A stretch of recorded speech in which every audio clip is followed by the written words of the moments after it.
The station where our veterans' voices are heard. MBR Talk.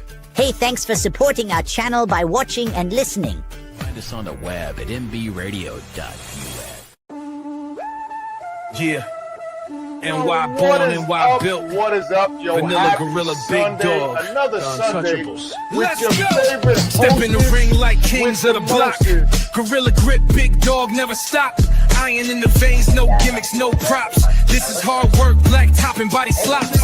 Ain't no flash, just fists and fake. We run through ropes like we run through It gates. can't be. This is crazy. This bond ain't fake. You hear that roar? That's And the if Empire nobody at shake. home knows who We this the guy is, this is the Big Dog. He did get a tip from the Brooklyn Prodigies earlier on that they had travel issues, but not due to them being scared or anything like that. But oh my gosh, the Vanilla Gorilla and the Big Dog and the Untouchables Now we run just shows like inserted the city themselves ran into this drought, tag team. elbows harder than a steel trash can.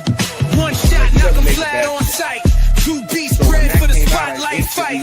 They can talk tough, bark loud all night, but in the ring, we bite and we bite right. We are untouchables, NY bred, two fists swinging, leave legends dead. Joey bring the rage, Dave bring the brain. Together we storm like a runaway train. Untouchable, New York style. We don't tap, we make them snap.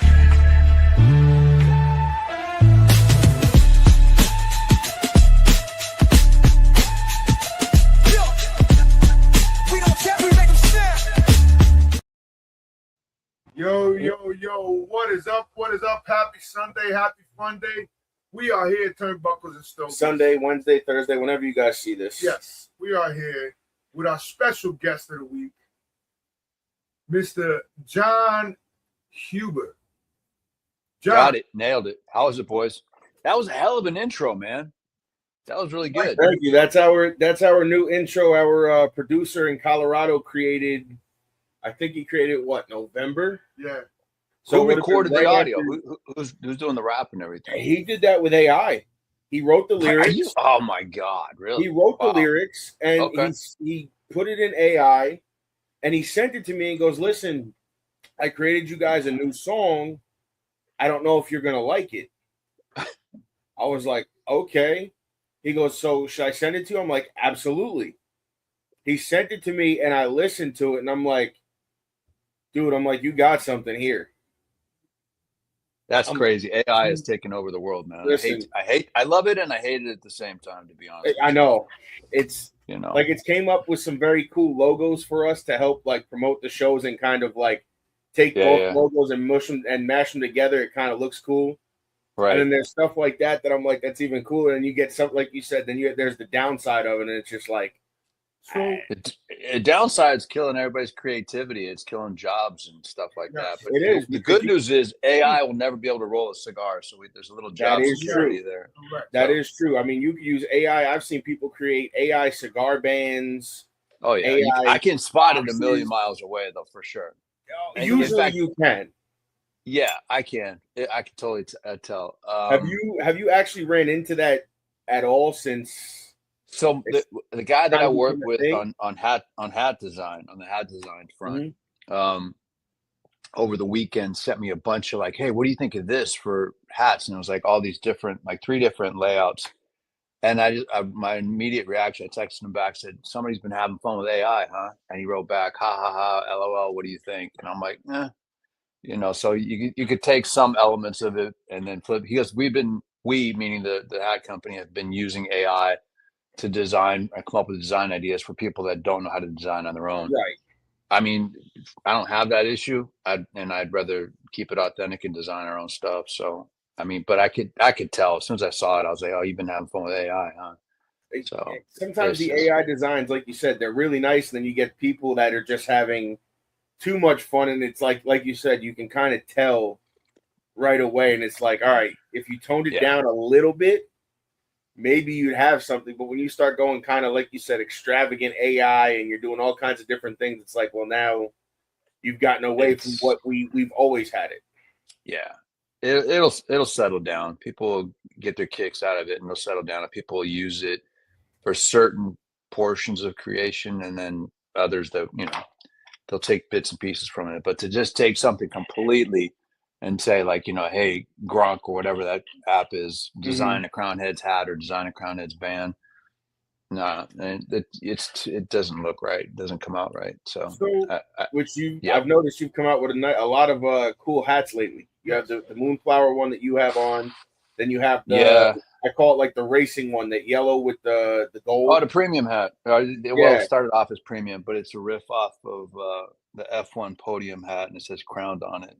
Yeah. Yeah. I mean, we're constantly trying to come up with stuff. I mean, I'm not trying. I am.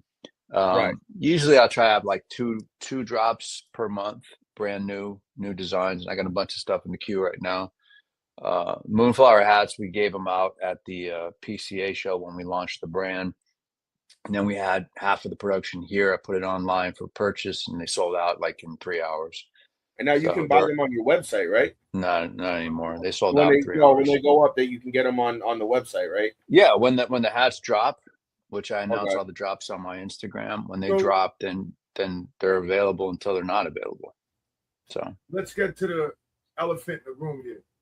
Sure. Why can't we find any Moonflower? Oh, I know. Nowhere. Everybody I went to order some, because I'm like, let me see if I can order some. Everybody says like back ordered or sold out, and I'm like, wow. I think the online guys put back ordered because they're taking pre-orders. We haven't shipped any Moonflower out, so there's no elephant in the room. It's just there's no Moonflower. Okay, no, so because that makes sense. Because I'd read a comment on, I think it was Neptune or somewhere yesterday, and it said back ordered, and somebody said, do you know when you're going to get some in, or when you're going to have them, whatever, or when they'll be back in? And they had said early May, and I'm like, oh, early May. No, yeah, I was like, oh, okay. I'm like, and I looked, I'm like, well, we're towards the end now. I'm like, maybe they sold out. I'm like, maybe that's the whole thing. I would think the same thing if I was you. I see the confusion.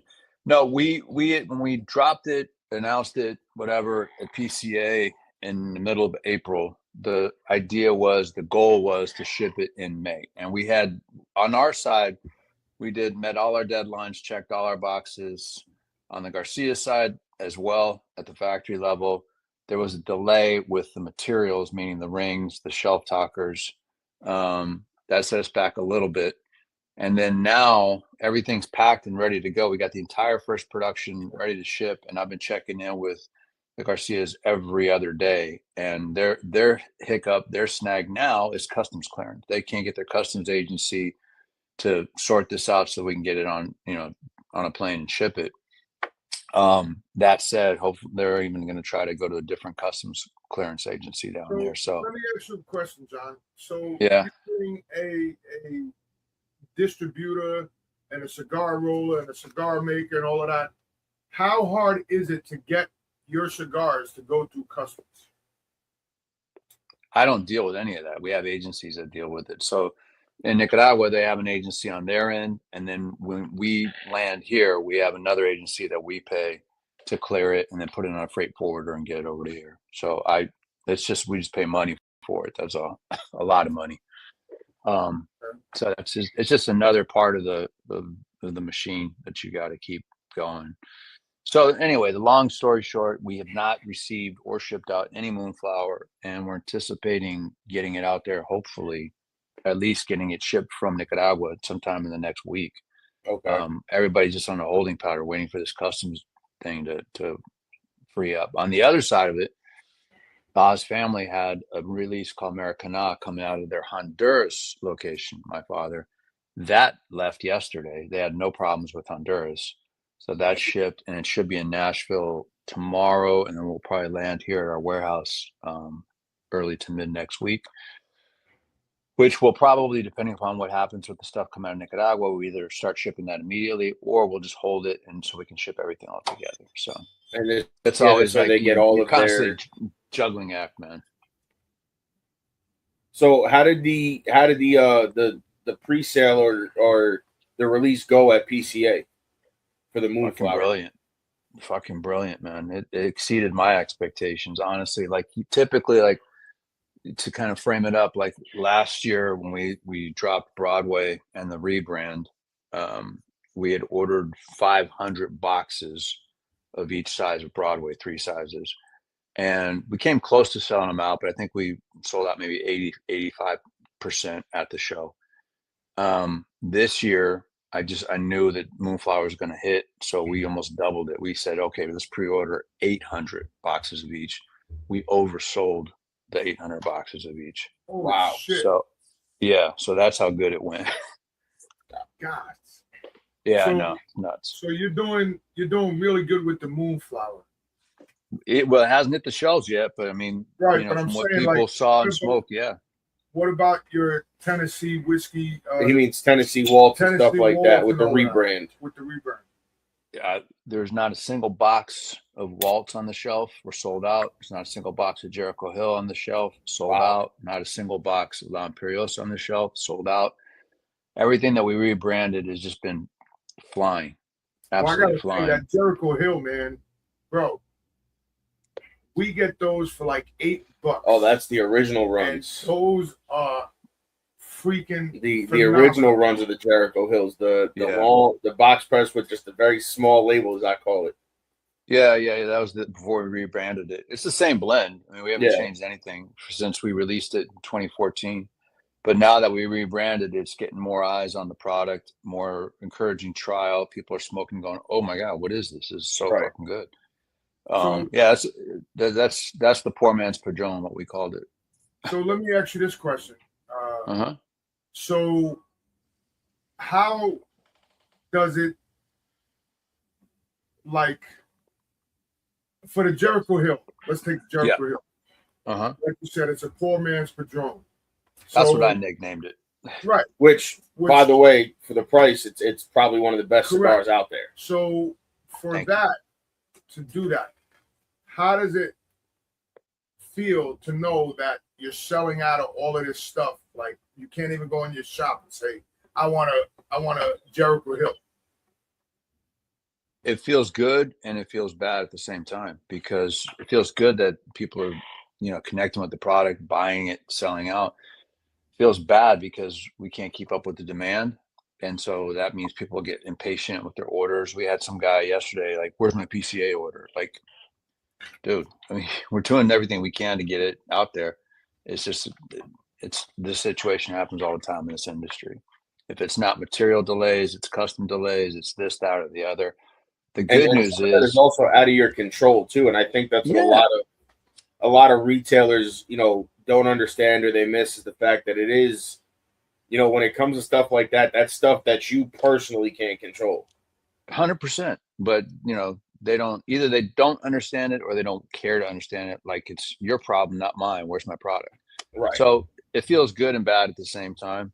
I mean, it's better than the alternative of just having hundreds of boxes of something laying there, no orders coming in. Right. But knock on wood, we haven't been faced with that for sure. Well, damn, bro, I gotta say, John, we've known each other 2 years, if that 3 years, and every time Joey texted you about something, you got back to him within 24 hours. And I try to. Although this last round, I've been a bit bad about it. And I understand. That box of 2025 Las Calaveras was fantastic. Yes, it was. It was great, by the way. Smoked through that Thank entire you very box. much. I appreciate that. That's the one I bought from that I caught on sale on Atlantic. I bought the Robusto Gordo, the 5x56. 56, yeah. Oh, that was a phenomenal cigar. This is usually the time of year where we start to announce, or at least build up to the announcement of Las Calaveras, but there will be no Las Calaveras this year, so we're taking a year off. I mean, you said, you're doing the release of the Moonflower. You rebranded everything this year. You did a lot in 1 year. You don't want to overload the market. No, we don't. Absolutely not. Plus, Las Calaveras has always been a monster for us. It's always been our number one in terms of money makers. Las Calaveras is like huge. Even though people see it as an LE, the production that we've been doing would make a lot of smaller companies happy with an annual production. We just happen to sell it out like in 3 or 4 weeks, sometimes hours. Right. And I just felt like after 25, I'm like, man, I'm just kind of burned out on the whole theme, and I'm burned out on the idea, and I don't want to bastardize it and just come up with a different color band or whatever. So I'm like, let's just and let's put it on hold for the first time since 2014, actually, because we've done it every year, including the pandemic year since 14.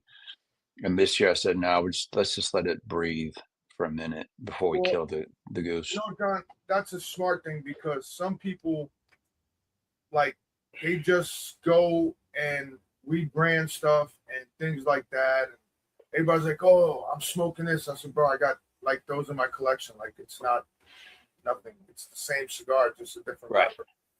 No, it's not. No. Okay, it is. You're right. I will add to the sentence, even though we're taking Calaveras off, I did plan last year to reintroduce and re-release something that we did 2 years ago for our 10th anniversary of Calaveras. You know, it's called Decimo Aniversario, which was the original blend of the 2014. We did that in a 2,500 10 counts back in 2024. Thing just ripped. It flew off the shelf. I said, all right, instead of doing Calaveras, let's bring back the Decimo blend, which is the OG, and we're going to do that in 3 different sizes. That'll be dropping probably like around July. Okay. So it won't be the levels of production that Las Calaveras is. Instead of like, 120,000 cigars, this will be like closer to like 72,000 cigars, something like that. Okay. So, I mean, I heard great things about that blend. I mean, I watched it fly off the shelves. Yes, we did. Most shops, they got them in and they went right out the door. Yeah. I had a lot of feedback, especially from retail tobacconists, like, hey, why don't you do the Decimo again? I'm like, let me catch my breath. And so, then I started thinking after last year to take the year off of Calaveras and let's plug in Decimo in 3 different sizes. So it's always something, man. Okay. Hey, you know what? At least you have the ability to plug and play. John, how does it feel to know that you can decide what comes out, when it comes out, and how it comes out?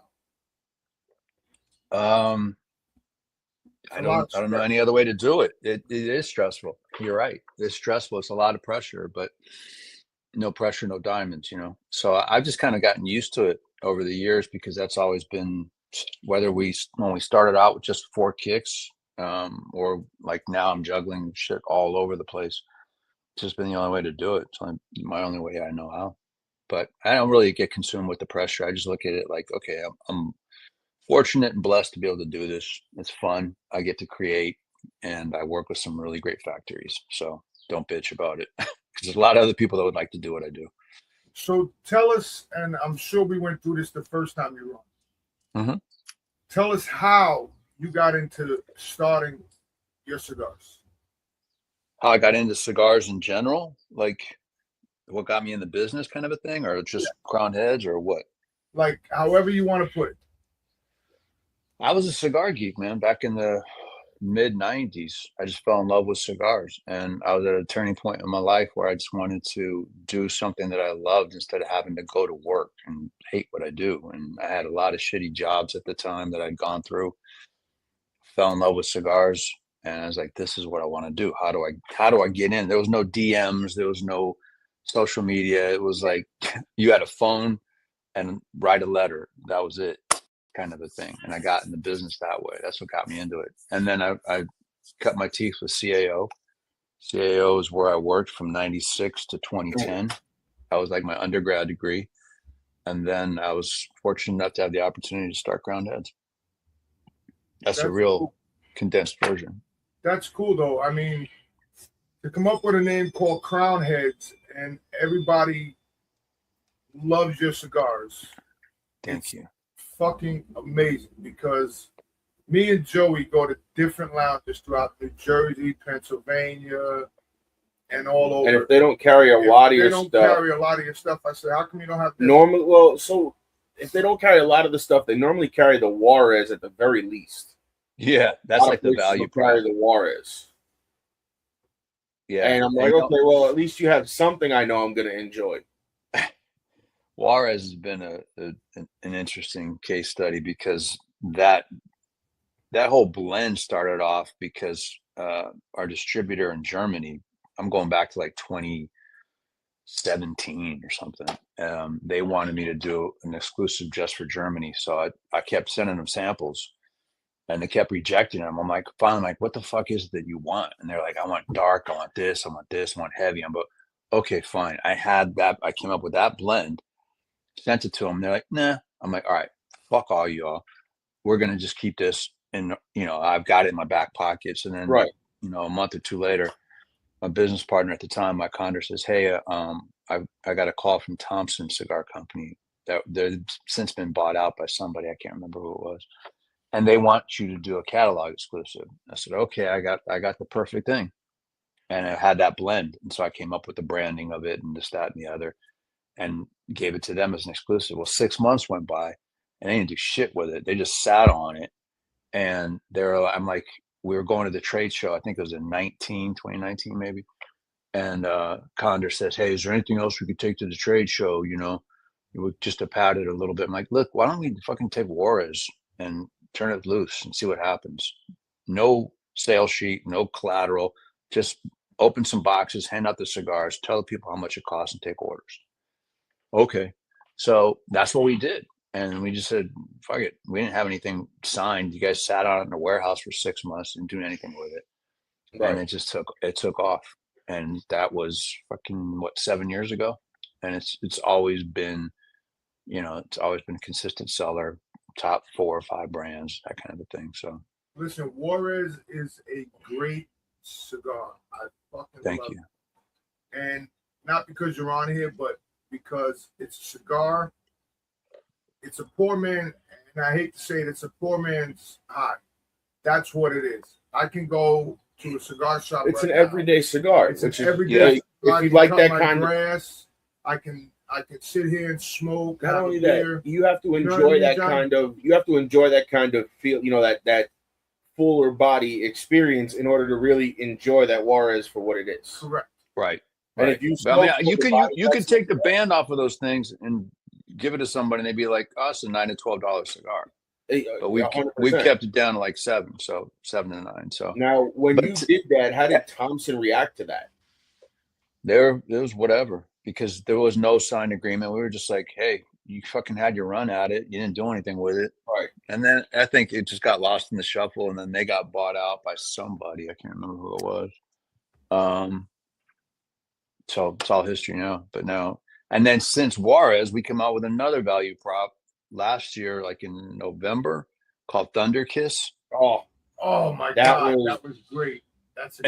So Thunder Kiss was even I think a better value prop than Juarez. I mean, it smokes great. Oh, and I think that's fantastic. Yeah, and the SRP on that's like $675. Yeah, I bought that one bundle from Creekside. Mm-hmm. I got halfway through it. I was almost done. I placed an order for 2 more, and I couldn't figure out why my order wasn't shipping. I'm like, finally, I messaged them, and I'm like, hey, I placed an order. I'm like, it still says that a label was created. Right. And I'm like, I don't know if it got lost, whatever. And the guys over there were very helpful. They're like, listen, we don't even have it. It shouldn't have even been, been able to be sold to you. He was like, I don't know when we're getting it back in. He's like, but he refunded me. He took care of me. He's like, when it comes back, I'll send you an email. This way you can replace your order. Their customer service is absolutely. I love working with impeccable. Those guys.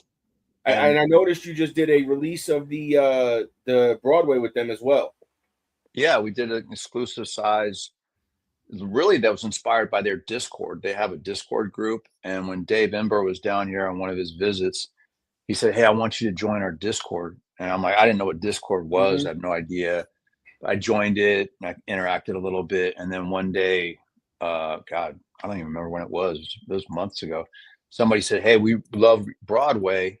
We want it in a Corona."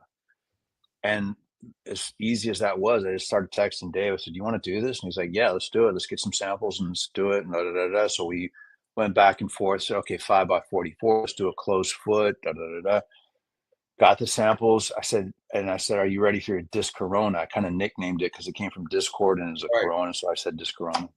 And that cigar came out phenomenal, bro. It's just unbelievable. That's next on my list. I'm like, I got to order that. I got to reorder the Thunder Kiss. I said, because I'm completely out. I've been out since that pack was gone.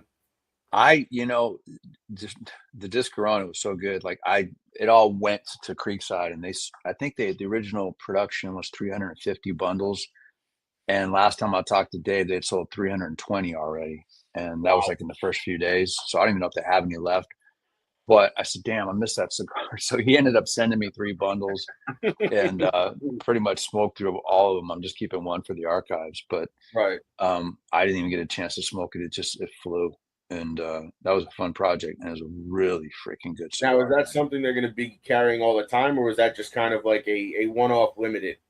I've left the door open to them. I said, look, this would be your size, your project, your whatever in perpetuity. Whenever you want to reorder, just say yes. And so that's why he never marketed it as a limited edition. He says, otherwise it would have sold out in like an hour. But he said, it's just, this is the first run of it. So that's up to them when they bring it back. I think too, I feel like when it comes to stuff like that, I feel like they don't, like you said, they don't market it as a limited edition, because if it does sell and then you decide to bring it back, those people that paid the limited edition price are going to be like, oh, well, I paid this and now it's only this price, and it was a limited run and I bought 10 bundles and now I'm just going to sit on them because you have, then it becomes kind of a customer.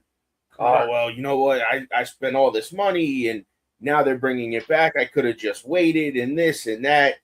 So it's a good thing the door is open for it, because like you said, they sold 320 bundles in a matter of weeks. Like days, actually, really. And the rest of them are just in store right now. I don't even know if they have it online yet or not, or if it's still online. But those guys, I love working with Creekside. They're just a great group of guys, and their customer service is second to none. But they're going back to the Thunder Kiss thing. They're the reason why Thunder Kiss, or a big reason why it blew up, because my whole plan, I'd been working on Thunder Kiss for most of 25. And then I had it in the office like in October, November.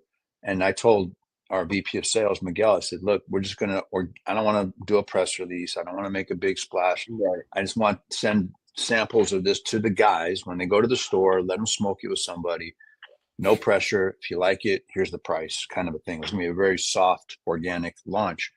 Well, Creekside boys were down to shoot a podcast in our warehouse, and Dave was snooping around. He noticed, he's like, oh man, you got Thunder Kiss in. I'm like, yeah. Do you mind if I talk about it on the pod? I'm like, no, go ahead. By the time he left, he had smoked it, and he pre-ordered like 50 bundles. And he said by the time he got back to Ohio, they were sold out. Ordered another 100, those were sold out. So it just kind of caught fire because of that podcast. And it couldn't have worked out any better. My whole thing was like, hey, this is a regular production thing we're doing for everybody. It's open to everybody.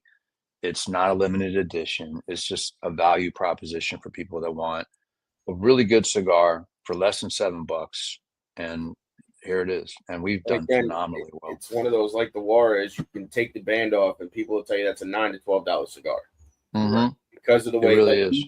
That first day I got them, I opened it right. I didn't even wait. Like normally people are like, oh, you got to wait 24 hours, or some people wait a month. I'm like, no. I'm like, if they're shipped properly with the proper humidification, I'm like, you should be able to get that order, go like this with a knife if you have to open it, and just start smoking. Agreed. I'm like, that's how they're meant to be when you get them. And 100%. Your cigars, when you send them to us, they're always humidified. Always. Right. And no matter, and I think that too is a testament to, the places that ship them. Because like I was on the phone with somebody the other day, and we were talking about some of the stuff that we're working on and getting. We did a deal with a broker who's actually trying to help us get our own cigars out there. He's kind of handling everything. Mm-hmm. Almost like a licensing thing. He's collecting all the money. We're just collecting, the profits and fee off of it. Kind of a high price.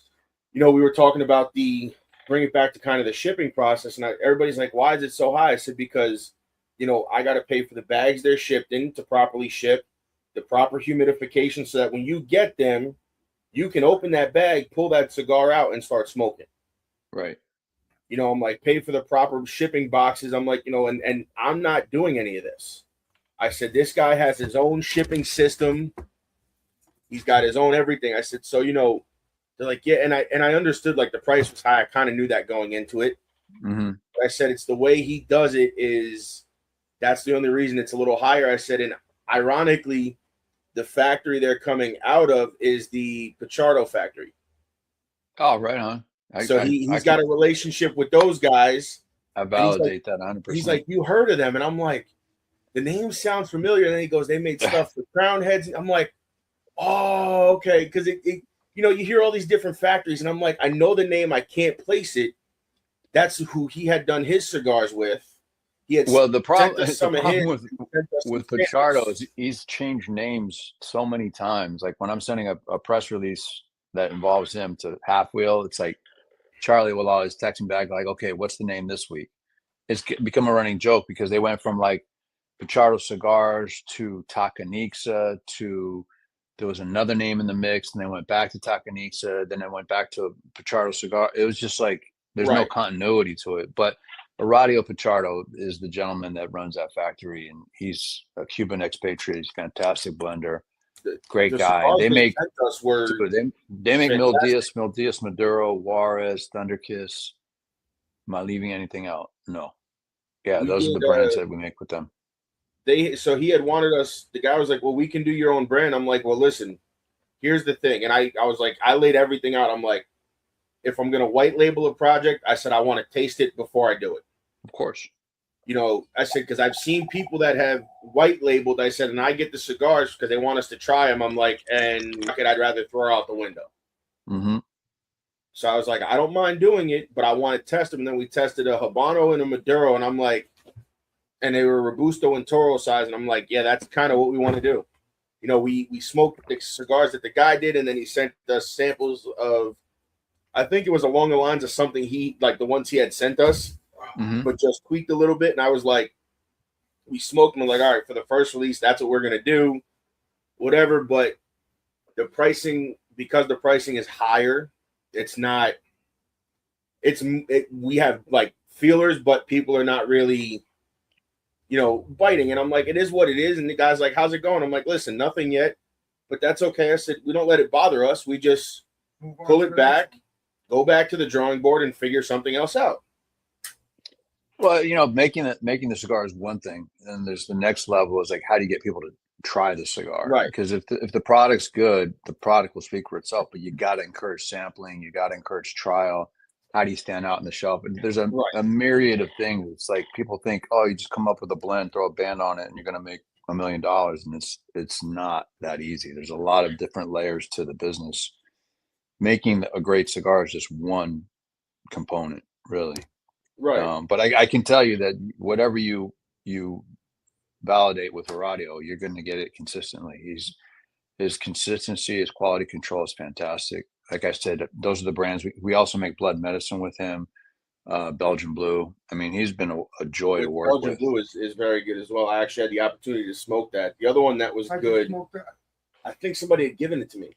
When I got it in one of those, I got it in one of those, I think it was one of those Secret Santas or something. Somebody had sent it to me. The one that I really enjoyed that I actually had gotten my hands on quite a bit was the La Crema.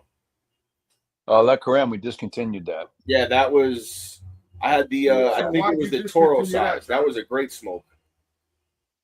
What was that? I'm sorry, you guys. I had to look at something real quick. Why did it discontinue that? Because that particular cigar made at Casa Carrillo, we've historically had peaks and valleys getting the proper Connecticut broadleaf wrappers for that cigar through Ernesto Perez Carrillo. Like he would, like literally one year he'd be like, okay, you can't have any broadleaf.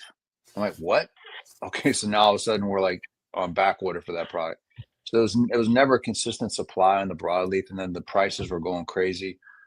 And we already had so Broadway is broadleaf, Waltz is broadleaf, Mil Diaz Maduro is broadleaf. I didn't need 4 broadleaf cigars in the portfolio, so one had to go, and it was a hard decision, but not that hard because that was the one that we had the most issues getting on a consistent basis. That's understandable. Why have 5 broadleafs if you don't need them? Exactly. So yeah. So let's take a quick little commercial break, And we'll be right and back then we'll come back. with Mr. Jon Huber.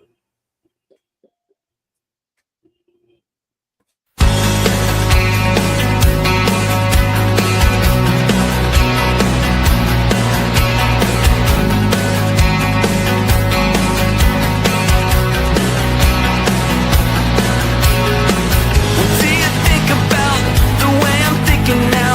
Am I thinking fine? How do you feel about the way I'm feeling? 'Cause I'm not sure I'm feeling alright. What do you know about the time that I've taken staring at this wall? What do you know about the time that I've taken waiting for the never-ending fall?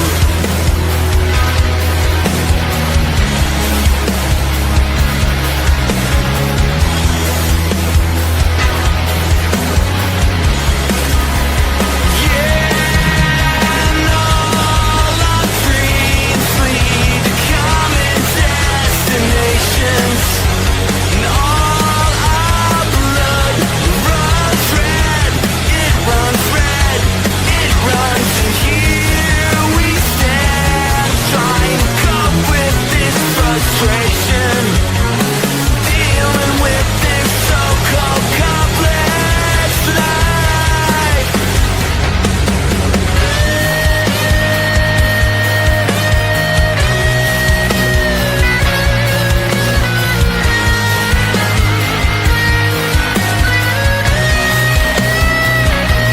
What do you think about the clothes I'm wearing now? Am I looking right? What do you know about the tech I'm repping? 'Cause I'm not sure I'm secure at night. What do you know about the time that I've taken staring at this wall? What do you know about the time that I've taken waiting for the never-ending fall? There was a time when I went there to meet you, but I left with fire. Yeah, and all our dreams lead to common destinations, and all our blood runs red. It runs red. It runs, and here we stand, trying to cope with this frustration, dealing with this so-called complex life.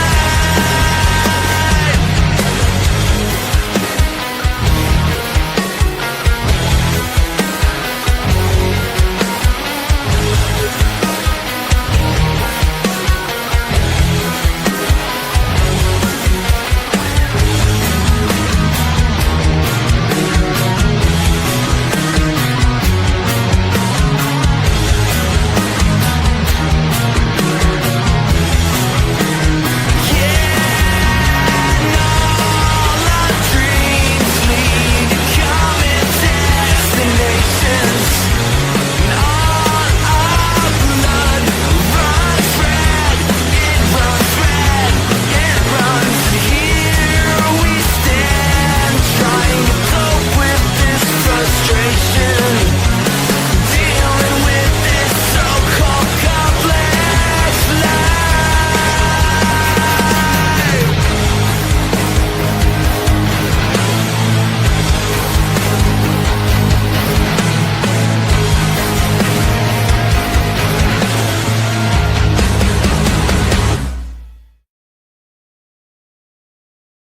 Yo, what is up? What is up? We are back. I am the big dog. That is the Vanilla Gorilla. And we are here with Jon Huber. You got to excuse him. He's a very, very busy man. And we appreciate the And we time he took appreciate out him of his taking day his time to out sit of with his- us.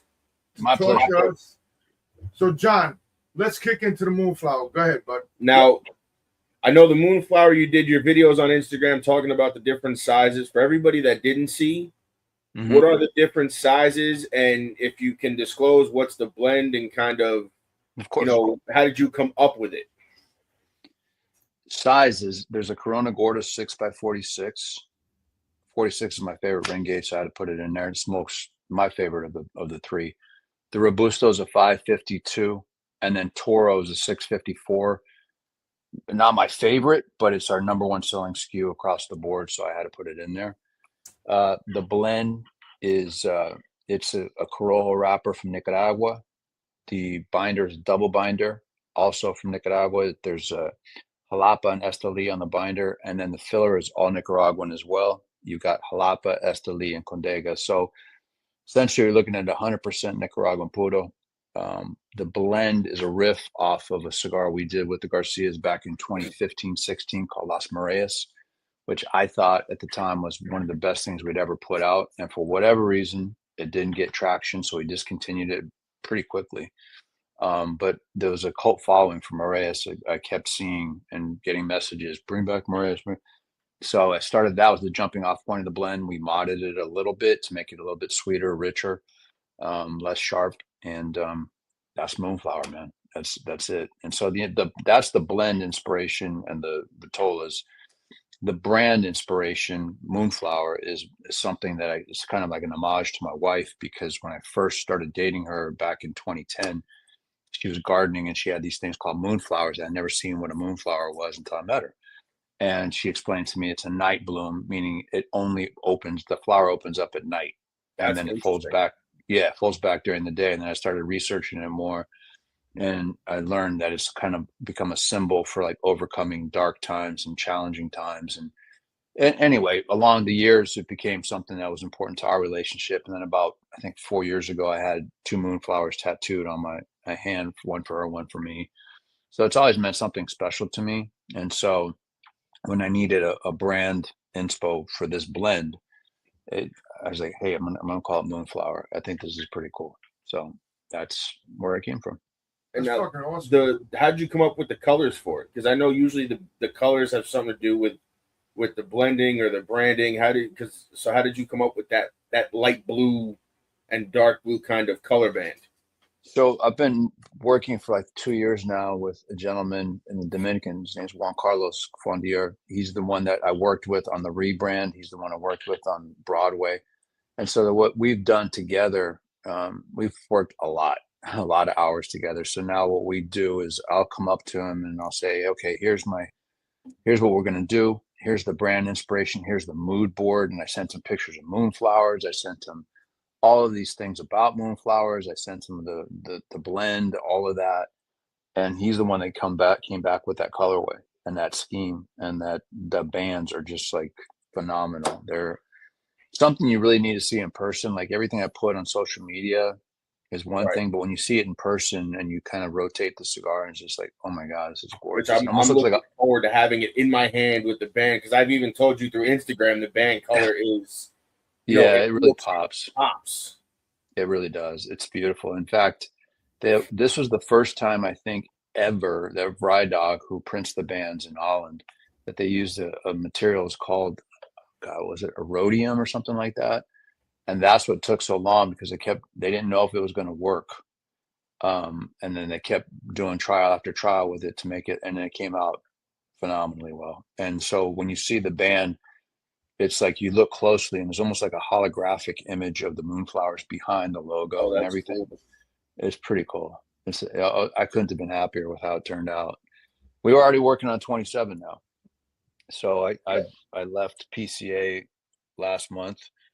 And I got the project that I wanted, the blend that I wanted, green lighted with the Garcias. And then I right away went right back to Juan Carlos. I said, okay, I got 27.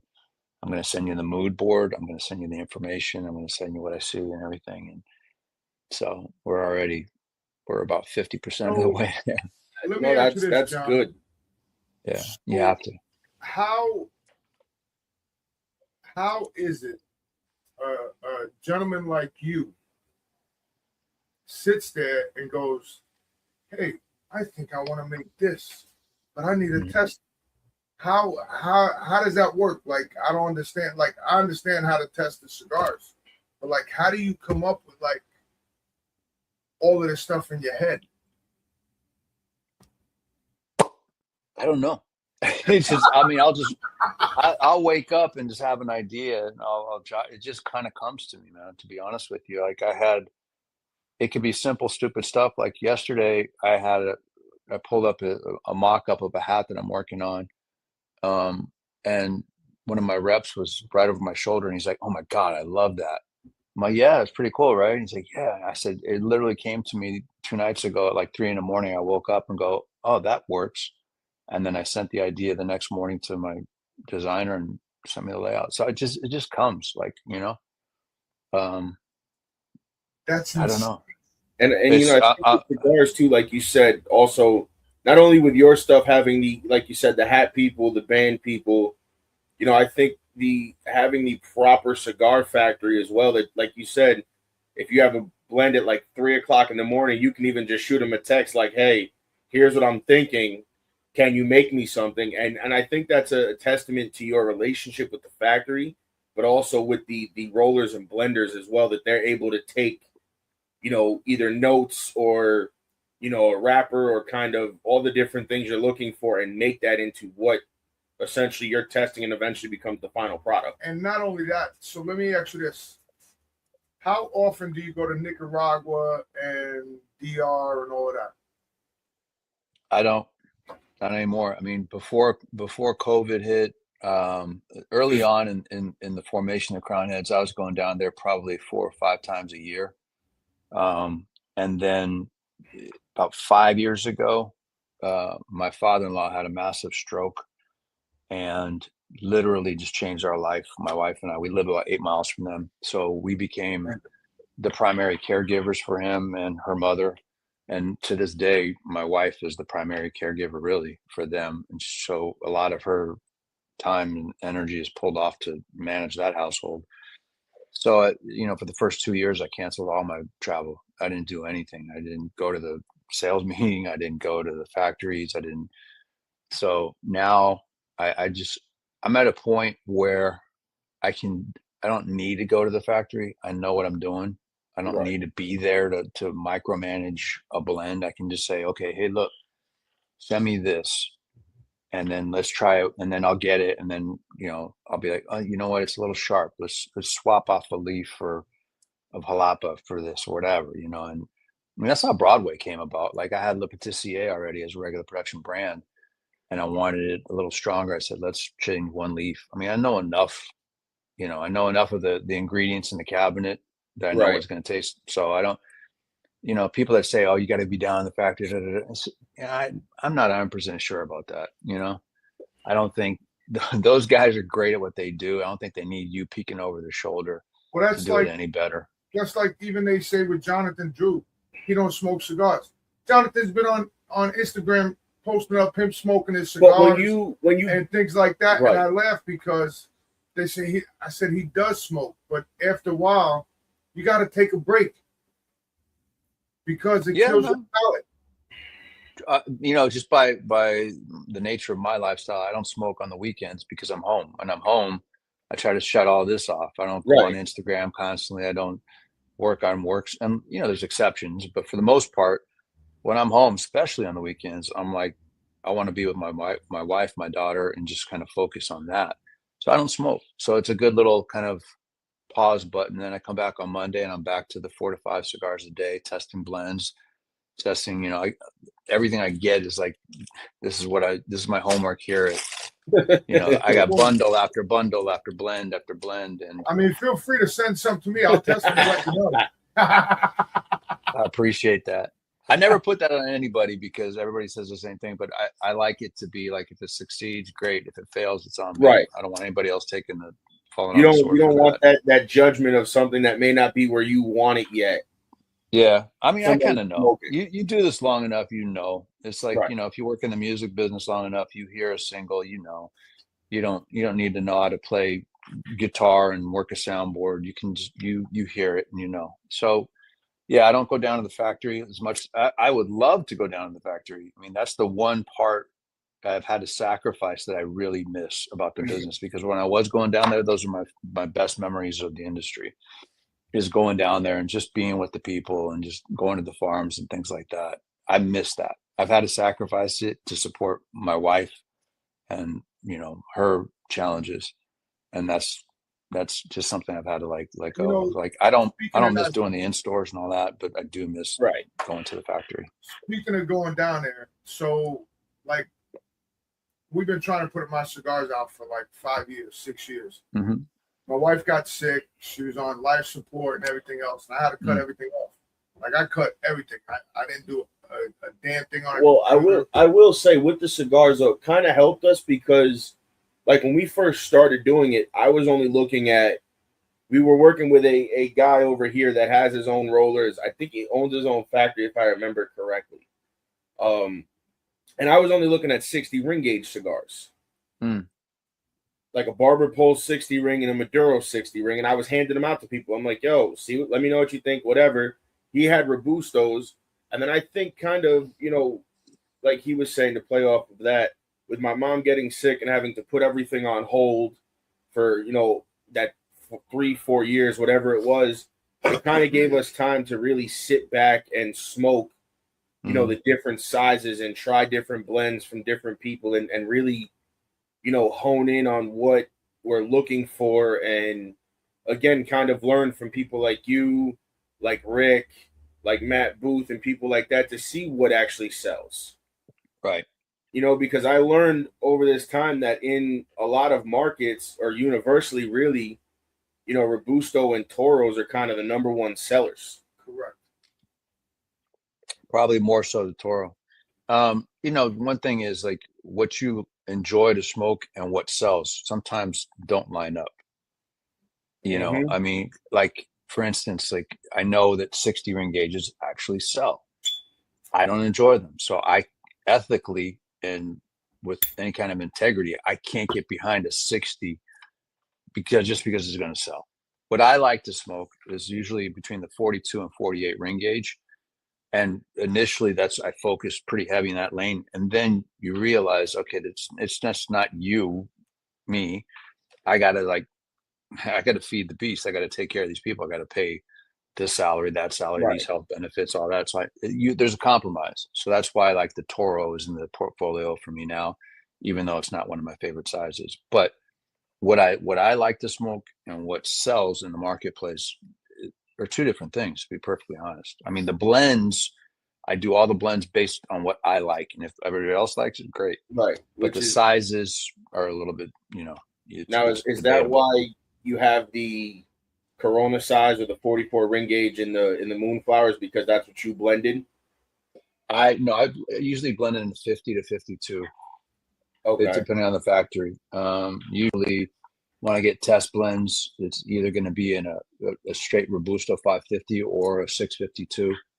Those are the two sizes that I kind of play with, and then we kind of go up and down from there. Right.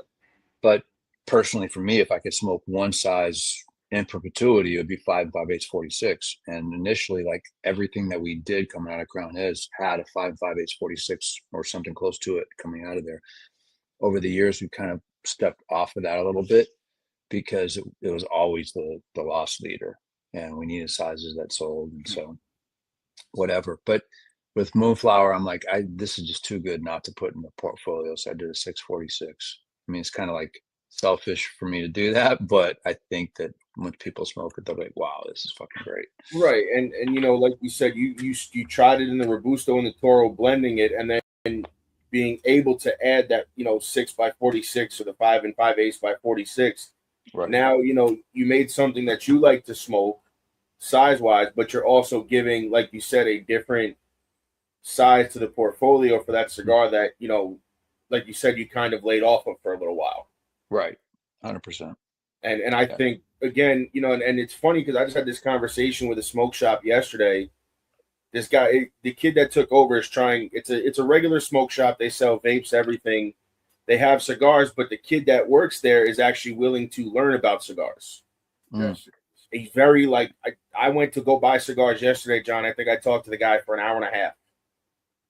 Just about, that's the kind of guy you want. That's the kind of guy you want working retail. Sizes and, you know, like he's like, well, you know, I noticed that this size doesn't sell. And that's when I kind of said to him, like, listen, you know, universally from what I've learned doing what I've done and stuff like that, I said your Robustos and your Toros are going to be your big seller. I said, you're going to have your Gordo smokers. You're going to have your 70 ring gauges. I said, but, you know, he's like, I'm thinking of getting Lanceros. And I said, that's another one that's kind of coming. It's coming slowly. It's taking its time. It's the most popular size that doesn't sell. I know. And it's crazy, which is crazy because, again, like you said, it goes back to that smaller ring gauge. Yeah, Lanceros are a different thing. Like we've done Lanceros as LEs off and on throughout. I noticed years. Four Kicks had a lot of those too. Yeah, and it was just kind of like the demand was there, but I haven't done one in a while just because it's just like I said, it's the most popular size that nobody buys. If you do it as an LE and it's a one and done, people will probably buy it. Right. If you add it to a regular production brand, it'll sit there. It'll just sit there and sit there. You know, is a shame because when you get to a size like that, and this is what I learned through not only through COVID, but, you know, talking to people like you and all these other company owners, blenders, is, you know, that Lancero is where you're really going to get a lot of that flavor profile from the cigars. Because of the smaller ring gauge, it's not that much tobacco. You're really getting... You're getting most from the wrapper, really. You really can't play that much with the filler in a 38 to 40 ring gauge. Right. You're getting most of it from the wrapper, so it's just a different ratio. But the problem I've always had personally with Lanceros is I just don't have the patience to sit there and babysit them. And you really have to pay attention to that cigar, and you're constantly touching it up, and you could be relighting it. It's a commitment, and it's not something that I typically enjoy. But I mean, there's some people that I think some people like to say they smoke Lanceros because it makes them look like some elitist aficionado. Like, I smoke Lanceros, you know. And I'm like, oh, okay, that's great. Give me a fucking Corona. Exactly. You know, John. So we are winding down here, my friend. I don't want to tie you up no more. I appreciate you coming on. Yes, appreciate you guys as well. Shout out to you coming on, my brother, and my pleasure. Anytime. Moonflower sells because I need to get my hands on. Once they eventually hit stores, I'm going to try to get as many as I possibly can get my hands on. Man, I would send you guys pre-release samples. It's funny because people were hitting me up on social before we went to the show and said, "Hey, can you give me a sample? I want to try it." I'm like, I would normally be jumping at the chance for you to try it. I'll bring back samples from the show. We took 1,000 Robustos to the show, came back with 0. So I don't even have a Moonflower to smoke. I'm waiting patiently like everybody else in America. Well, God bless you. I mean, that's a good thing to have, appreciate though. You. I guess. Thank you, guys. I appreciate it. Always a pleasure. Thank you. Have a good day. We can't thank you enough, sir. You as well. Cheers, guys. Have a great weekend. Cheers. All right, later. And there you have it, guys. And just so you know, also, shirts sponsored by Four Johns Apparel. Shout out to Four Johns. This is your wrapper shirt, your Connecticut, Habano, Corojo, Maduro, and Cameroon, which Corojo is what the Moonflower is wrapped in. Mine says we still smoke a cigar. Yours says together we smoke cigars. Correct. They have other shirt. They had a shirt with sizes on it. There was a misprint, miscommunication. It's okay. I'm sure that'll be going back up. Also, go check them out pretty soon. You will probably see a shop for Turnbuckles and Stogies merchandise. I got a design I think is going to be perfect for them. That you know, that I know. Oh, it's raining outside, guys. That's awesome. But yeah, I want to thank John for coming on. It was a blast. I had a lot of fun. He always is great to talk to. And this week. Oh no, this week we got Rick Rodriguez. Yep. So by the time you guys see this, we probably would have already had Rick Rodriguez on, because this probably won't drop till another week or so. Sounds good. Just stay tuned to the interwebs. Yes, interwebs for the get on your phones. For the release times. I'll set a premiere date for you guys so you guys can watch it. But as always, John's a great interview.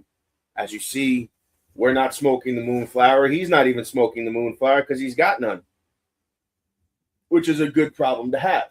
It is, but it sucks. It just sucks that it's taking so long through customs. And again, that's when you're dealing with cigars and countries like Nicaragua and stuff like that. And, out of anything coming from out of the country cigar-wise, that's a problem that you tend to run into.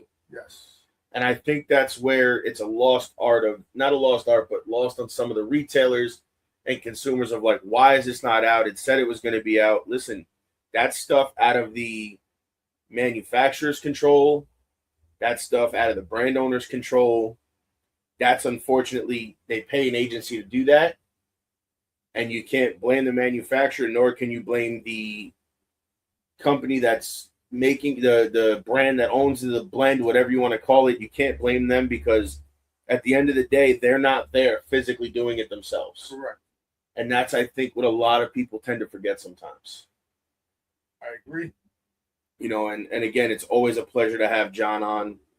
You know, we got to film him during the day because you heard it here on the weekends. He turns it off. He doesn't smoke. He's with his family. And again, that's what we do here too. You only see us on Sunday for the show, and then you don't see us after that until Monday night, you know, sometimes Tuesday. You don't even see us on the weekends, really. We're kind of out and about, or we're sitting at home, spending time with the family, you know, winding down from the work week, whatever. Family's number one, biatches. So, just saying. Also, coming up after that, after Rick, we would have had probably Exile and Quesada on. And mid-June is the big interview that I was able to land. We got DuPont. We got Les Man from ST DuPont Lighters, which is the one I'm using now, and has been my go-to lighter since I've gotten it. And we got, what's his name coming on? I said, yeah, Quesada. We got Drunk Chicken. We got La Vega Cigars. We're booking into July. We're booking into July. Anybody wants to jump on? Well, one date is already taken in July. Send us a DM. So, but listen, guys, we appreciate you taking the time out of your day to smoke a cigar and spend a little time with us and Mr. Jon Huber. Remember, get your crown heads. Smoke crown heads, because you ain't going to be disappointed. Watch Turnbuckles and Stogies. Go to 4 John's Apparel. Get your merchandise. They make cigar merchandise. They make cigar smokers merchandise for the average guy or something like that. Go pick up your Turnbuckles and Stogies merch, which will be debuting there pretty soon. Yeah, listen, guys, thank you for tuning in. We're grateful for all you guys watching, as always. Reviews and stuff will be coming soon to the channel. You'll be seeing a lot of new stuff.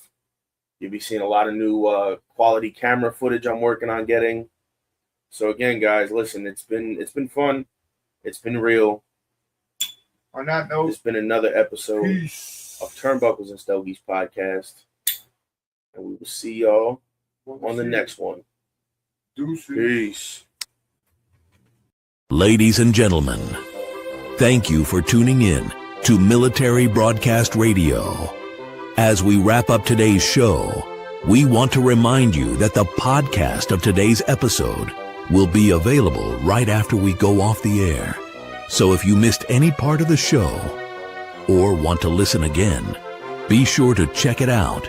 And remember, we're here to support and honor our veterans.